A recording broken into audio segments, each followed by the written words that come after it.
Bonsoir Patricia Navarro. Vous nous le confirmez, on le devine derrière vous, le secteur du tourisme d'affaires reprend des couleurs à Monaco. Oui, le voyage d'affaires reprend des couleurs et les acteurs de l'événementiel sont très heureux de voir des congressistes contents d'être à Monaco avec le sourire et de se retrouver en présentiel. En 15 jours, la destination accueille 3 événements majeurs avec un rayonnement mondial dans leur secteur d'activité, ce qui confirme que Monaco est une destination d'affaires incontournable. Le mois d'octobre est également prometteur avec notamment Sportel, les assises de la sécurité et e-commerce. Il est important de préciser que ces clients sont fidèles à la principauté depuis de nombreuses années et qu'ils ont souhaité revenir à Monaco dès la reprise d'activité. Jusqu'à quel point, Christine, le secteur du tourisme d'affaires a-t-il été atteint par la crise? Nous étions passés vraiment de tout à rien. Alors, il faut savoir qu'en 2017, les groupes d'affaires représentaient 27% des chambres vendues dans les hôtels de la principauté. Malheureusement, depuis le printemps 2020, les événements professionnels sont quasiment à l'arrêt. Aujourd'hui, grâce à une situation sanitaire qui devient favorable et à la mise en place du pass sanitaire, l'appétence au voyage est à nouveau là et le besoin de se réunir également. Oui, comment vous expliquez cette belle reprise? Parce qu'il n'y a pas que la crise qui semble marquer une pause à la faveur de cet automne. La destination Monaco, les atouts en termes d'infrastructure aussi vont rendre le redémarrage peut-être plus rapide qu'ailleurs.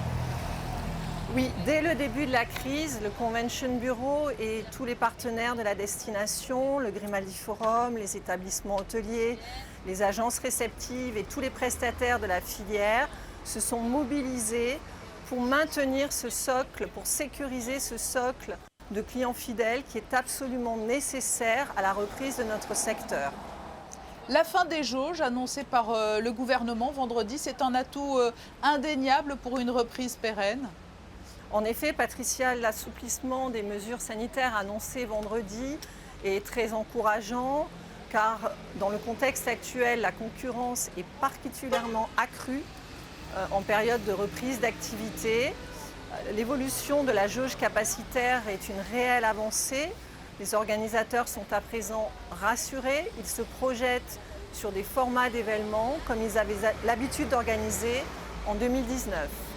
Vous parlez de ces formats d'événements, mais l'un des grands enseignements de la crise, c'est que le distanciel a pris une ampleur très importante. Est-ce que cela ne risque pas de devenir la norme et de rendre peut-être plus difficile la reprise des congrès tels qu'ils étaient avant, par exemple en 2019 ? Alors, nous sommes nombreux à avoir participé à des événements virtuels qui ont montré la limite de la formule, ce qui est plutôt rassurant pour les événements en présentiel. Bien sûr que l'hybridation fera désormais partie des formats de manifestation puisqu'elle permettra d'atteindre de nouvelles communautés ou d'augmenter les communautés, mais le souhait d'être en présentiel est plus que jamais là et les congressistes ont une attente très accrue quant à la destination qui les accueille en termes de valeur. En ce qui concerne Monaco, Monaco est reconnu à l'échelle internationale pour sa sécurité, tant physique que sanitaire, pour son service sur mesure, pour son savoir-faire et bien sûr pour son engagement éco-responsable. Mais est-ce que la demande a évolué avec la crise en matière de tourisme d'affaires ? Alors les demandes pour 2022 et au-delà s'intensifient. Le marché prioritaire reste la France. Mais il faut observer également que les marchés européens et les États-Unis sont très actifs. En ce qui concerne les marchés asiatiques, qui historiquement sont minoritaires en tourisme d'affaires, ils redémarreront plutôt en 2023. Mais lorsque l'on parle de cette clientèle, bien évidemment, ce sont de très grands groupes que vous recherchez. Nous recherchons des très grands groupes, nous recherchons des associations internationales.